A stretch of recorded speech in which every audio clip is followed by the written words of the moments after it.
জুলাই মানবতা বিরোধী অপরাধের দায়ে বিচারের মুখোমুখি হতে হবে সাবেক প্রধানমন্ত্রী শেখ হাসিনা ও সাবেক স্বরাষ্ট্রমন্ত্রী আসাদুজ্জামান খান কামালকে।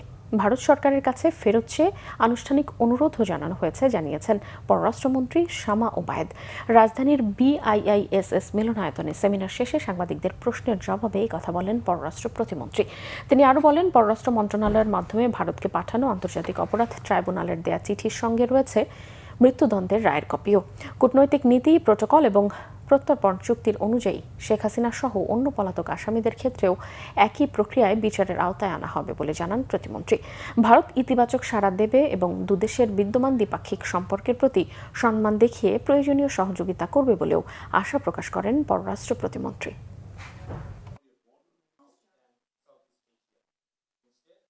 আসাদুজ্জামান খান বাংলাদেশের আইনে ওনার বিচার হয়েছে এবং উনি যেহেতু পলাতক আসামি, ওনাকে ফিরিয়ে আনার জন্য আমরা যে চিঠিটা দেওয়ার প্রয়োজন সেটাই আমরা দিয়েছি এবং এটা আমরা বারবার বলেছি আগেও যে কূটনৈতিক যে কূটনীতিতে যেই নর্মস আছে, যেই প্রোটোকল আছে, সেই প্রোটোকল অনুযায়ী আমরা এক্সট্রাডিশন ট্রিটির অনুযায়ী আসাদুজ্জামান কামালকে দেশে ফিরিয়ে এনে ওনার বিচারও সম্পন্ন করা হবে, ঠিক যেভাবে শেখ হাসিনা সহ অন্যান্য আসামিদের বিচার হবে।